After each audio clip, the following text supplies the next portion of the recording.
வணக்கம். வாழ்க வளமுடன். சில நாட்களுக்கு முன்பு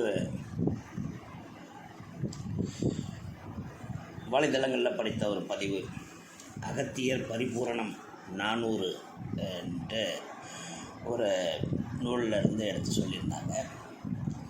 அதாவது நம்ம வைத்தியம்னு செய்கிறோம் இல்லையா, இந்த வைத்தியத்துக்குன்னு ஒரு தர்மம் உண்டு.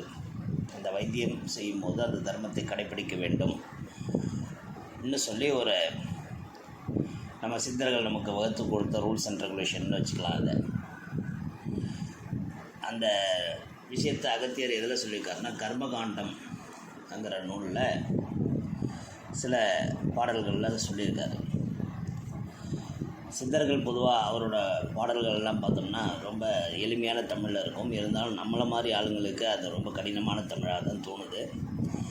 அரசர் என்றால் புல் கொடுத்து நோய் தீர்த்து கொள்வார் அதனிலே,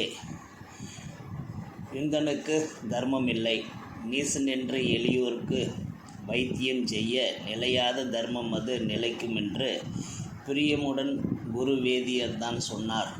பிள்ளை என்று புலந்தியனை யுனக்கு சொன்னேன், பரிசனமாய் மனதிலே வைத்தால் முக்தி சேர்வாய் என்று இந்த பாடலில் ஒரு பாடல் தொடங்குது. சரி, இந்த பாடலெலாம் நமக்கு கொஞ்சம் அந்நியப்பட்டு இருக்கிறதுனால அதோட பொருள்களை என்னன்னு விளக்கி சொல்லியிருக்காங்க. அதை மட்டும் பார்ப்போம். நாட்டை ஆளக்கூடிய அரசன் என்றால் எவ்வளவு பொன் பொருள் கொடுத்தும் தன் நோயை தீர்த்து கொள்வான். அப்படி நீ அவர்களிடம் நிறைய பொருள் வாங்கி கொண்டு வைத்தியம் செய்வதால் உனக்கு தர்மம் உண்டாகாது, வைத்தியனுக்கு தர்மம் உண்டாகாது. வறுமையிலே வாழும் ஏழை எளியோருக்காக சேவை அடிப்படையில் பணம் வாங்காமலும் அல்லது குறைந்த அளவில் பணத்தை பெற்றுக்கொண்டும் நீ செய்யும் வைத்தியத்தில்தான் உனக்கு தர்மம் உண்டாகும். அத்தர்மம்தான் நிலைத்து நிற்கும் என வேதநாயகனான என் குரு, அதாவது சதாசிவம் தான் இதை எனக்கு சொன்னார். என் பிள்ளை போல் நினைத்து புலந்தியனே, உனக்கு இதை சொல்கிறேன். அக்கறையோடு இதை மனதில் வைத்து செயல்பட்டால் உனக்கு முக்தி நிலையை அடைவாய். இதை மறந்தால் நீ செய்யும் வைத்தியங்கள் பலிக்காமல் போய்விடும். நீ செய்யும் வைத்தியங்கள் பலிக்க வேண்டுமென்றால் உலகில் உள்ள உயிர்களை எல்லாம் தன்னுயிர் போல் எண்ணி தர்மம் செய்வதற்கு ஒருபோதும் சலித்து கொள்ளாமல் செயல்பட வேண்டும். பணத்திற்காக மட்டும் வைத்தியம் செய்யாதே, ஏழைகளிடம் பேரம் பேசாதே, யாருக்கும் சதி கெடுதல் செய்யாதே. அப்படி செய்தால் நீ செய்யும் கர்ம வினையால் மீண்டும் மீண்டும் பிறவிகளை எடுத்து கொண்டே இருப்பாய்.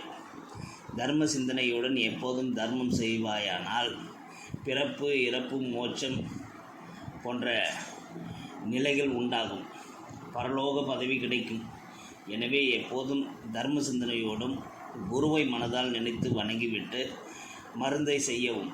மருந்தை செய்து முடித்ததும் அம்மருந்தை உண்பவர் பூரண குணம் பெற வேண்டுமென, தனது வைத்தியம் பலித்திட வேண்டுமெனவும் சதாசிவனை நினைத்து பூசை செய்து பின்னர் மருந்தினை உன்னை நாடி வருவோருக்கு வழங்க வேண்டும் என்கிறார் அகத்திய பெருமான். இப்போ இங்கே இந்த கடைசி வரி நான் மறுபடியும் எனக்கு நானே சொல்லிக்கொள்வது, எப்போதும் நீங்கள் நல்லாயிடுவீங்க என்ன நான் சொல்கிற பழக்கம் உண்டு. எனக்கு ரொம்ப கான்ஃபிடெண்ட்டாகவே சொல்லுவேன் சில விஷயங்களில். இந்த நேரத்தில் அவங்க என்ன சொல்கிறாங்க அகத்தியர் என்ன, சிவனையும் நினைத்து பூசை செய்து பின்னர் மருந்தினை உன்னை நாடி ஒருவருக்கு வழங்க வேண்டும் என்கிறார் அகத்தியர். இது இப்போ எனக்கு ஒரு சின்ன ஸ்பார்க் கிடைக்குது. இனிமேல் இதையும் முயற்சி பண்ணி பார்க்கணும். நம்மளை பொறுத்த வரைக்கும் நம்மளை நாடி வர்றவங்க நல்லா ஆகணுங்கிற ஒரே சிந்தனை. அதுக்கு என்னெல்லாம் செய்ய முடியுமோ அதெல்லாம் செய்யணுங்கிறது தான் என்னோட குறிக்கோள். ஸோ இதையும் இனிமேல் சேர்த்துக்கொள்ள வேண்டும்ங்கிறது ஒரு நீண்ட நாள் மனசுக்குள்ளே இருக்கிற ஒரு பொறி. அந்த பொறி இனிமேல் கொஞ்சம் வீரியம் பெறும் என்று நம்புகிறேன். அதனால் நம்ம சித்தர்கள் எந்த அளவுக்கு ஒரு வைத்தியனுக்கு வழி காமிக்கிறாங்க பாருங்கள். இதை இந்த காலத்தில் செய்கிறாங்களாங்கிறது ஒரு கேள்விக்குறி.